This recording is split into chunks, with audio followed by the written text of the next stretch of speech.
হচ্ছে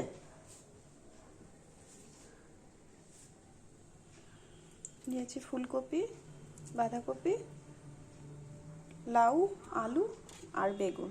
এটা দিয়ে আজকে ঘন্ট হবে।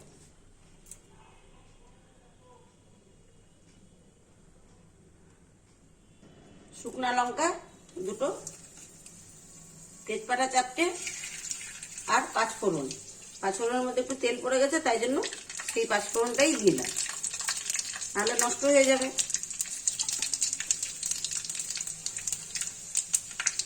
সেন্ট বেরিয়ে গেছে। এবার আমি আস্তে আস্তে সবগুলো সবজি এর মধ্যে ঢেলে দিচ্ছি।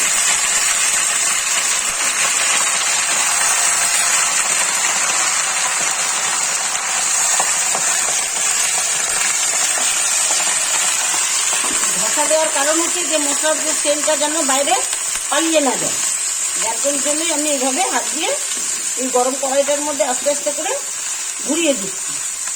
ওলট পালট করে দিলে তো চাপা পড়ে থাকবে না, ওপরে উঠে যাবে। উপরে উঠলে সবজির যে মশলাটা দেওয়া হলো, পাঁচফোড়নটা একটু বেশি করে দেওয়া হয়েছে, যেন ভিতরেই থাকে।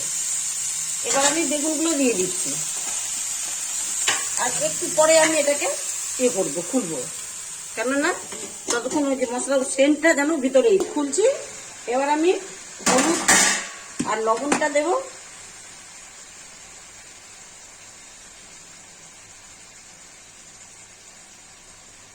এক চামচ লবণ দিয়ে দিলাম, লাগে হাফ চামচ হলুদ টা বাড়িয়ে এবার আমি পাল্টে দেব, কেন এর মধ্যে আমি মশলা দেব না, যার জন্যই পাঁচফোড়ন সেন্টটা যেন না বেরিয়ে যায়। যার কারণে আমি তখন ওইভাবে চেপে রেখেছিলাম, তখন যদি করতাম তাহলে সেন্ট বেরিয়ে যেত। পাঁচফোড়ন একটা সুন্দর সুগন্ধি আছে তো, সেটা বেরিয়ে যেত। এই যে এখন খুললাম তো সেন্টটা বেরোচ্ছে, সুন্দর লাগছে।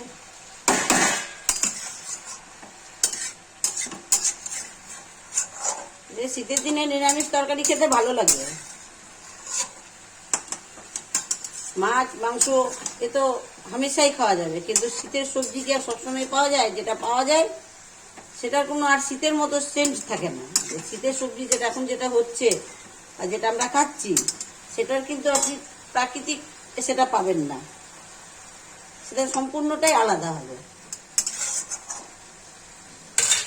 এখন আমি ঢেকে দিই, ভালো করে সেদ্ধ হোক। দেখছি লোককে দেখাবো বলছি। আরো একটা কাঁচা লঙ্কা দিয়ে দিচ্ছি, লঙ্কা তো প্রচন্ড ঝাল আছে, ঝাঁস লাগতেছে খুব।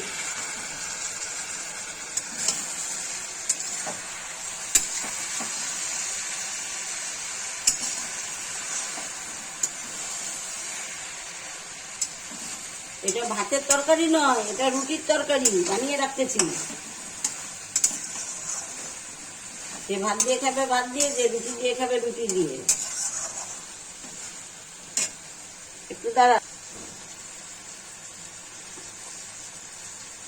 এই 1.5 চামচ চিনি দিয়ে দিলাম। একটু মিষ্টি মিষ্টি না হলে ভালো লাগবে না, কেন এর মধ্যে কোনো মশলা নেই।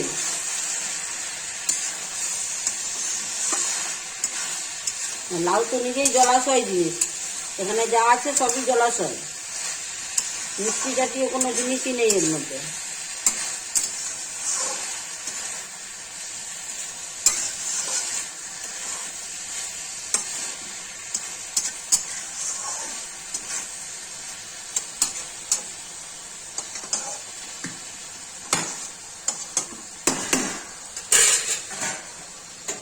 এবার ঢেকে দিচ্ছি, সেদ্ধ হয়নি এখনো।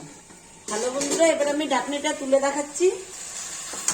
হ্যাঁ, এবার তরকারিটা সম্পূর্ণ খুব সুন্দরভাবে সেদ্ধ হয়ে গেছে। এটা হচ্ছে বিনা মশলার সবজি, এটা রুটি দিয়ে খেতে খুব ভালো লাগবে, ভাত দিয়েও ভালো লাগবে। এটা না যে ভাত দিয়ে ভালো লাগবে না, ভাত দিয়েও ভালো লাগবে। আপনারা এভাবে বানিয়ে যে যেরকমভাবে খেতে পারেন অবশ্যই খাবেন। এখন আমি ধনেপাতাগুলো ছেড়ে দিচ্ছি, এই ধনেপাতা দিলে এর দ্বিগুণ টেস্ট বেড়ে যাবে। আর সিজনের ধনে পাতা তো খেতে খুবই ভালো লাগবে, খেতেও হবে না বেশি। যেটা অসময়ের ধনে পাতা, ওটা বেশি দিলে পরে সুগন্ধ হবেই না, কম হবে, এবং তেঁতুল ভাতটা বেশি হবে, কেন ওর মধ্যে নানা রকম জিনিস দিয়ে তবে লাগানো হয়, মানে অর্থাৎ শাক।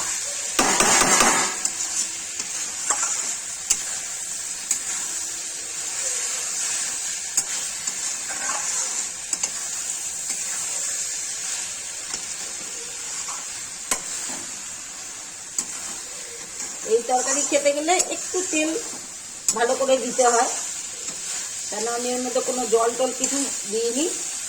সবজিটা খেতে ভালো লাগবে, বিনা মশলা তো কোনো ক্ষতি করবে না।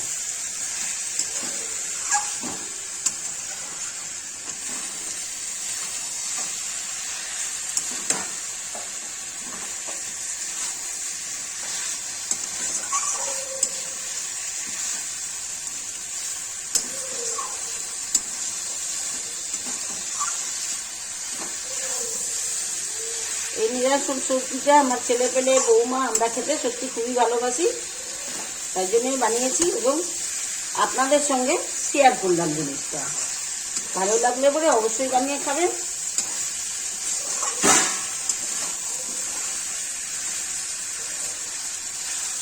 মশলা দিয়ে তো রোজই সব জিনিস খাওয়া হয়, একদিন বিনা মশলা দিয়েও রান্না করে খেয়ে দেখবেন। অনেক জিনিসই আপনারাও বিনা মশলা দিয়ে খান, এটা আমি বলবো না যে খান না, তাহলে আমার বলাটা ভুল হয়ে যাবে।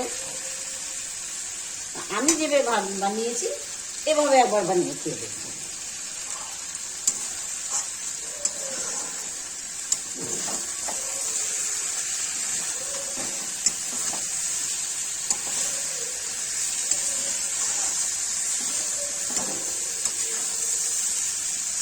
এবার হয়ে গেছে, এবার আমি নামিয়ে দিচ্ছি, এটার মধ্যে নামিয়ে দিচ্ছি।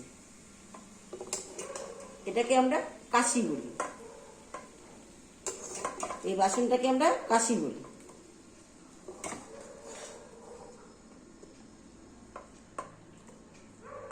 আপনারা কে কি বলেন এই বাসনটাকে অবশ্যই আমার কথাটা একটু শুনবেন এবং বলবেন, কমেন্টে অবশ্যই জানাবেন,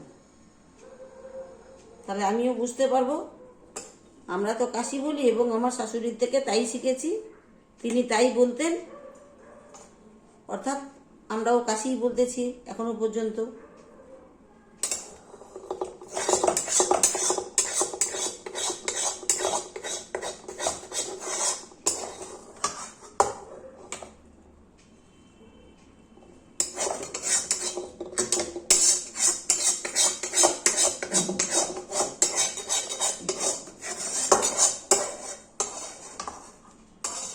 কাচিয়ে নেওয়ার মানে হলো যে আমি এর মধ্যে কোনো জল দিইনি, যার কারণেই আমি এটাকে আরো একটু সুন্দর করে কাচিয়ে নিচ্ছি।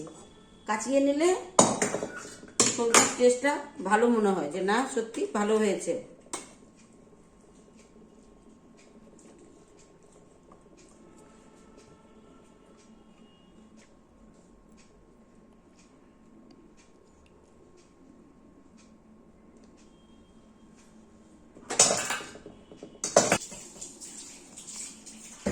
এভাবেই একবার বানিয়ে খেয়ে দেখবেন, এই নিরামিষ সবজিটা সত্যি খুবই ভালো লাগবে খেতে, চমৎকার লাগবে। রুটি দিয়ে খান, ভাত দিয়ে খান, যা দিয়ে খান। লাইক করবেন, শেয়ার করবেন, সাবস্ক্রাইব করবেন, সাথে থাকবেন। নমস্কার।